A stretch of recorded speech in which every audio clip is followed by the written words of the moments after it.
Halo Bapak Ibu dan Saudara yang terkasih, dalam Tuhan Yesus Kristus berjumpa lagi dengan saya di sini di dalam renungan harian. Bagaimana kabar pada hari ini? Semua sehat? Semua bahagia? Pastinya dong. Dan pastinya juga jangan lupa untuk selalu bersyukur. Baik, sebelum kita bersama-sama mendengarkan firman Tuhan, mari kita berdoa. Ya Tuhan, terima kasih kami mengucap syukur untuk hari ini yang boleh kami rasakan melalui nafas kehidupan kami, melalui kesehatan, melalui keluarga, melalui cinta kasih-Mu. Dan sebentar lagi Tuhan, kami juga hendak mensyukuri berkat berupa firman kebenaran-Mu. Kiranya firman Tuhan yang senantiasa memperkuat langkah kehidupan kami. Bersabdalah ya Tuhan, karena kami siap untuk mendengarkan. Amin. Firman Tuhan pada hari ini akan saya bacakan dari Lukas 11 ayatnya yang ke-14 sampai dengan 23. Lukas 11 ayat 14 sampai dengan 23 yang mengatakan demikian. Yesus dan Beelzebul. Pada suatu kali Yesus mengusir dari suatu setan yang membisukan. Ketika setan itu keluar, orang bisu itu dapat berkata-kata. Maka heranlah orang banyak. Tetapi ada di antara mereka yang berkata, ia mengusir setan dengan kuasa Beelzebul, penghulu setan. Ada pula yang meminta suatu tanda dari surga kepadanya untuk mencobai dia. Tetapi Yesus mengetahui pikiran mereka lalu berkata, setiap kerajaan yang terpecah-pecah pasti binasa. Dan setiap rumah tangga yang terpecah-pecah pasti runtuh. Jikalau iblis itu juga terbagi-bagi dan melawan dirinya sendiri, bagaimanakah kerajaannya dapat bertahan? Sebab kamu berkata bahwa aku mengusir setan dengan kuasa Beelzebul. Jadi jika aku mengusir setan dengan kuasa Beelzebul, dengan kuasa apakah pengikut-pengikutmu mengusirnya? Sebab itu merekalah yang akan menjadi hakimmu. Tetapi jika aku mengusir setan dengan kuasa Allah, maka sesungguhnya kerajaan Allah sudah datang kepadamu. Apabila seorang yang kuat dan lengkap bersenjata menjaga rumahnya sendiri, maka amanlah segala miliknya. Tetapi jika seorang yang lebih kuat daripadanya menyerang dan mengalahkannya, maka orang itu akan merampas perlengkapan senjata yang diandalkannya dan akan membagi-bagikan rampasannya.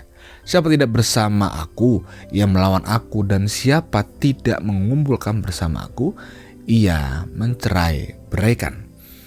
Demikianlah pembacaan firman Tuhan. Berbagilah kita tidak hanya membaca, melainkan menerapkan, merefleksikan dan menjalaninya di dalam kehidupan kita sehari-hari. Haleluya. Ya, Bapak, Ibu, dan Saudara yang terkasih dalam Tuhan Yesus Kristus, dalam Injil bacaan hari ini dikisahkan Yesus mengusir setan yang merasuk pada seorang yang menyebabkan orang tersebut bisu. Namun setelah penyembuhan terjadi, ada berbagai macam reaksi, berbagai macam tanggapan, berbagai macam respon dari orang-orang yang melihatnya. Ada yang heran, tetapi ada juga reaksi lain dari orang Farisi yang ada di tempat itu. Tetapi orang Farisi itu tidak percaya dan bahkan menuduh Yesus mengusir setan dengan kuasa Beelzebul, penghulu setan. Bahkan ada juga di antara mereka yang meminta tanda untuk mencobai dia. Mereka berharap untuk menemukan kesalahan dalam tindakan Yesus. Mereka mencoba mencari di mana celah untuk menjatuhkan Yesus, atau agar mereka menjadi percaya jika Yesus mampu melakukan hal-hal yang sama untuk kedua kalinya. Mujizat penyembuhan Yesus dianggap sebagai perbuatan yang gaib, sebelah mata, bahkan disamakan seperti yang dilakukan nabi-nabi palsu yang berjumlah 450 orang banyaknya pada zaman Elia. Kalau kita baca di 1 Raja 18 ayat 22. Sungguh sangat disayangkan Bapak Ibu terkasih dan Tuhan Yesus Kristus, Karena atas kekerasan hati orang-orang Farisi dan ahli-ahli Taurat, mereka yang berpangkat, mereka yang memiliki kedudukan, tapi malah memiliki pola pikiran demikian.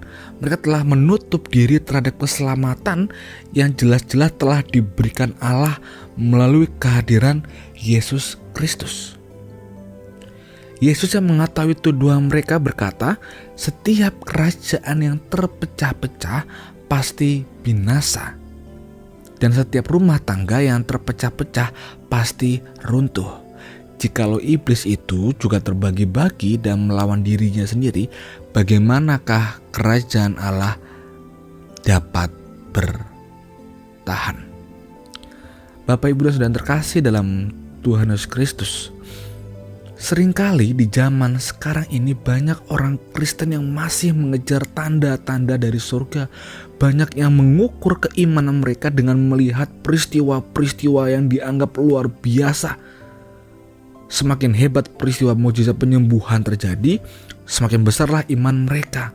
Maka dari itu, ketika di media sosial banyak hoaks-hoaks, banyak settingan-settingan yang menjual nama Tuhan karena ada kesembuhan dan sebagainya, orang akan semakin tertarik. Orang akan semakin getol untuk melihat hal-hal yang demikian.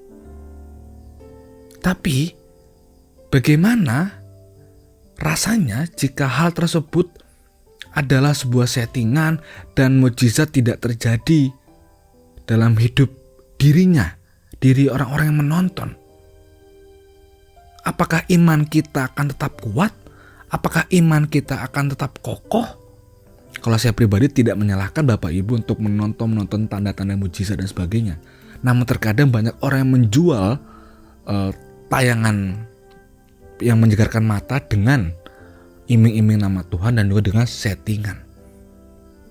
Tapi bagaimana jika kita merasakan kecewa atas kehidupan ini ketika Tuhan belum menolong kita dengan baik? Apakah iman kita akan tetap kuat? Apakah kita akan seperti orang Farisi yang menghujat Yesus? Dan kiranya ketika iman kita diajak semakin kuat, kiranya ketika iman kita diajak oleh Tuhan untuk bertumbuh semakin dewasa, kita dapat kembali merubah diri kita menjadi manusia baru, manusia yang penuh dengan kekudusan. Karena kalau kita ingin melihat mukjizat Tuhan, sudah sangat jelas di mata kita, di hidup kita, melalui setiap peristiwa yang boleh terjadi di dalam hidup kita, melalui nafas kehidupan yang saat ini boleh kita rasakan, melalui mata yang saat ini dapat melihat, melalui pendengaran, melalui gerak badan, melalui keluarga, melalui setiap apapun yang boleh saat ini kami Bapak Ibu rasakan. Pekerjaan, memiliki rumah, memiliki hal-hal lain, itu karena Tuhan.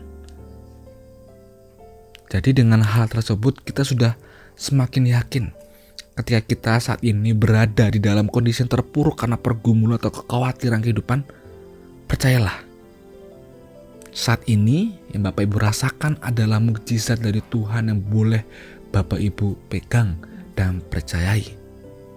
Maka dari itu kiranya kita siap untuk dipelihara Tuhan. Kiranya kita juga siap untuk menjadi saksi Tuhan. Dan kiranya kita juga tetap percaya penuh pada kuasa Allah dan bukan kuasa ilah-ilah lainnya. Amin. Kita berdoa. Ya Tuhan, kami sungguh percaya akan kuasa-Mu dalam menghadapi segala sesuatu yang jahat. Bimbinglah kami Tuhan, agar kami selalu setia dan teguh di dalam mengimani Engkau sampai akhir hayat hidup kami. Tuhan, terima kasih. Pada kesempatan ini Tuhan, kami kembali hendak mendoakan untuk orang-orang terkasih kami yang saat ini sedang sakit. Kiranya Tuhan yang senantiasa memberikan mereka kesembuhan, memberikan mereka semangat sehingga orang-orang terkasih kami yang saat ini dalam keadaan sakit dapat Engkau pulihkan dan dapat kembali semangat untuk menapaki hari demi hari. Inilah doa dan permohonan kami Tuhan, kami serahkan di dalam nama Tuhan Yesus Kristus yang adalah sumber kehidupan kami, yang senantiasa memberikan kami damai sejahtera. Amin. Demikian renungan pada hari ini, saya berjumpa lagi dengan hari yang berikutnya. Dadah, Tuhan Yesus memberkati.